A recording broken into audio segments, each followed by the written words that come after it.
naipit yung tiyan ko guys. So let's go! Tumataas yung sikmura ako. Putang ina! Ang sakit! Nakakatakot pala to guys! Ilang minutes pa to! Oh my God! Wow! Putang ina, sakit sa tiyan! Sumataas yung sikmura ko!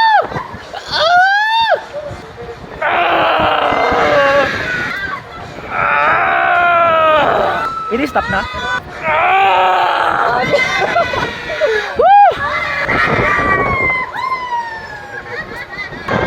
Hindi kaya! May matay ko, ane! Mama ka! Sana tapos na!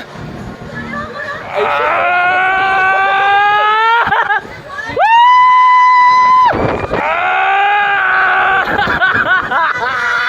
Ang sakit sa tiyan!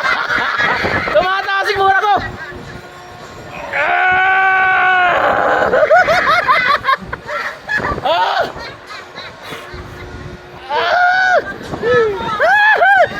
Ayoko na sumakay ng Viking!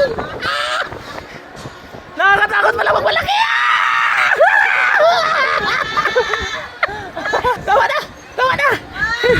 Hindi kaya!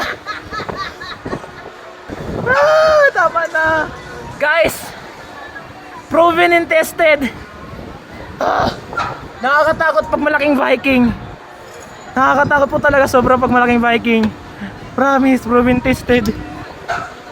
Tumataas yung sikmura ko pag nasa taas. Hindi tulad ng maliliit na Viking sa atin sa probinsya, na maliliit na kahit sobrang taas hindi ka natatakot. Pero yung ganito talaga guys, grabe, legit nakakatakot. Kaya sa mga gustong magsubok, huwag nyo nang subukan kasi naranasan ko yung nakakatakot ka naranasan ng iba. Totoo nga pala talaga. Ikaw kuya, natakot ka ba? Hindi. Hindi? Sakto lang. Ang sakit sa tiyan. Oo. Lalo na kapag pag first time mo, ganyan din ako nung una eh. Parang First time? umaangat talaga. Oo. Umaangat talaga yung katawan mo. Pero sakto lang naman. Ganon? Sanay ka din. Oo. Grabe, utong gayod pre, utong gayod.